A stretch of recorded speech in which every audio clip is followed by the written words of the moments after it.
ဒီလူဟာနေတိုင်းလေရင်လက်မှတ်ဝယ်ပေမဲ့လေရင်ပေါ်ဘယ်တော့မှမတက်ခဲ့ပါဘူးသူဟာလေစိတ်ဆောက်အောင်ထဲမှာထိုင်ပြီး TV ကြည့်နေခဲ့ပါတယ်သူကြောက်နေခဲ့တာပါဒါပေမဲ့ဒီနေ့မှာအားကစား channel ရဲ့အစီအစဉ်တင်ဆက်သူဟာ TV ပေါ်မှာရုတ်တရက်သတိလဲကျသွားခဲ့ပါတယ်ကင်မရာကိုပွဲစီပြောင်းလိုက်တာနဲ့ကွင်းထဲကလူတိုင်းမြေပြင်ပေါ်လဲကျသွားခဲ့ကြပါတယ်အဲ့ဒီခါမှအဲ့ဒီလူဟာအချိန်ဆွဲလို့မရတော့ဘူးဆိုတာသိလိုက်ရတယ်သူအခုချက်ချင်းဒီနေရာကနေထွက်ပြေးရတော့မယ်ချက်ချင်းမို့ပဲသူဟာလုံခြုံရေးဆောင်ကိုတွန်းလဲပစ်ချလိုက်တယ်သူရဲ့ရိုင်ဖယ်ကိုဆွဲယူပြီးယူသွတ်သူတူလိုလေရင်ကိတ်စီပြေးသွားခဲ့တယ်သူ့ပတ်ဝန်းကျင်ကလူတွေကသူ့ကိုအကြမ်းဖက်သမားလို့ထင်ပြီးအော်ဟစ်ခဲ့ကြတယ်တစ်ချိန်တည်းမှာပဲလေရင်မဲကလည်းအပြင်မှာတစ်ခုခုမားနေပြီလို့ခံစားလိုက်ရတယ်သူဟာရင်တကားကိုအမြန်ပိတ်ဖို့စူးစမ်းခဲ့ပေမဲ့နောက်ကျနေခဲ့ပြီလေရင်ပေါ်ကခီးတီတွေဟာရိုင်ဖယ်ကင်ထားတဲ့ဒီလူကိုမြင်ပြီးကြောက်လန့်သွားကြတယ်အဲ့ဒီလူကလေရင်မဲကိုတင်းနဲ့ချိန်ပြီးတကားကိုချက်ချင်းပိတ်မဟုတ်ရင်ငါပစ်မယ်လို့ပြောလိုက်တယ်အခုညီမဲ့စွာနဲ့လေရင်မဲဟာတကားကိုပိတ်လိုက်တယ်အခုတော့အဲ့ဒီလူဟာလေရင်မှုခန်းစီတန်းတန်းမတ်မတ်ပြေးသွားခဲ့တယ်သူ့ရင်ထဲမှာကြောက်ရွံ့နေပေမဲ့သူ့မျက်နှာကတော့တည်တင်းနေခဲ့ပါတယ်နေမဝင်ခင်လေရင်ကိုမပြန်တန်းရင်လူတိုင်းတည်ဆုံးလိမ့်မယ်လို့လေရင်မှုကိုသူရှင်းပြဖို့စူးစမ်းခဲ့တယ်ဒါပေမဲ့လေရင်မှုကဘာမှနားမလည်ခဲ့ပါဘူးဒီတော့အတွင်းလေချောင်းရဲကတကားကိုခောက်ဖို့စတင်ခဲ့ပြီး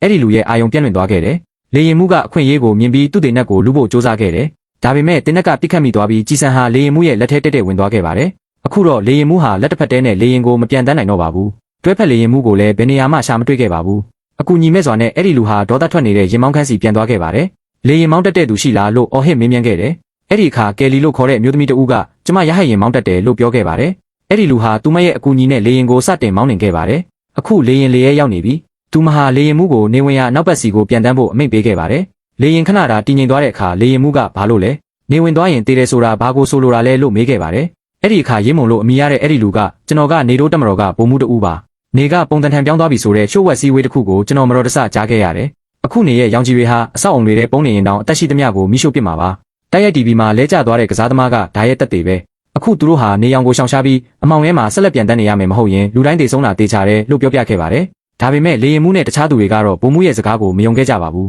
လူတိုင်းကသူ့ကိုယူနေတယ်လို့ထင်ခဲ့ကြတယ်တစ်ချိန်တည်းမှာပဲလေရင်ပေါ်မှာထိုင်နေတဲ့ခရီးသည်တွေဟာတခုခုမားနေပြီလို့ခံစားလာရတယ်လူတိုင်းမငြိမ်မသက်ဖြစ်လာခဲ့တယ်ဘလို့ရှုပ်ထွေးမှုမျိုးမှမဖြစ်ရအောင်ဘုံမှုကတင်းနဲ့တလက်ကိုကောက်ယူပြီးလူတိုင်းကိုတိတ်ဆိတ်သွားအောင်လုပ်ခဲ့ပါတယ်ဒါပေမဲ့အဲ့ဒီအခါလူတစ်ယောက်ကဘုံမှုရဲ့တင်းနဲ့ကိုတိတ်တဆိတ်လူယူလိုက်တယ်သူဟာတင်းနဲ့ကိုလေရင်မဲစီချိန်ပြီးဒီအယူကိုရေချိုးခန်းထဲတော့ခတ်ထားလိုက်လို့ပြောလိုက်တယ်ဘုံမှုကငါမင်းတို့အသက်ကိုကယ်ဖို့စူးစမ်းနေတာလို့ရှင်းပြခဲ့တယ်ဒါပေမဲ့အဲ့ဒီလူကအကြမ်းဖက်သမားတအုပ်ကိုပဲမြင်ခဲ့တာပါအခုညီမဲ့စွာနဲ့လေရင်မဲဟာဘုံမှုကိုရေချိုးခန်းထဲတော့ခတ်လိုက်တယ်အခုတော့အရာအလုံးထိန်းချုပ်မှုအောက်ရောက်ရှိလာတဲ့အခါလေရင်မှုကအနီးနားကအိုက်စလန်လေဆိပ်မှာအရေးပေါ်ဆင်းသက်ဖို့အစီအစဉ်ဆွဲခဲ့ပါတယ်ဒါပေမဲ့လေရင်အဲ့ဒီကိုရောက်တာနဲ့အောက်ကမြင်ကွင်းကိုမြင်ပြီးလူတိုင်းယူသွားခဲ့ကြပါပြီမြေပြင်ကမိလောင်နေခဲ့တယ်လေရင်တွေအတွက်လူတွေဟာနေရခန့်တစ်ခုလိုမျိုးအပြေးလွှားတိုက်ခိုက်နေကြတယ်အဲ့ဒီခါမှလေရင်မှုနဲ့ကယ်လီတို့ဟာဘုံမှုပြောခဲ့တာအမှန်ပဲဆိုတာသဘောပေါက်လိုက်ကြတယ်နေကတကယ်ပုံတန်ထန်ပြောင်းသွားပြီအခုတော့အသက်ရှင်ဖို့တလန်းထဲသာရှိတော့ပါတယ်အဲ့ဒါကတော့အနောက်ဘက်ကိုဆက်တိုက်ပြန်တန်းနေဖို့ပါပဲအဲ့ဒီအခါကယ်လီကကြောက်ရွံ့စွာနဲ့နောက်ထပ်အမှန်တရားတစ်ခုကိုပြောလိုက်တယ်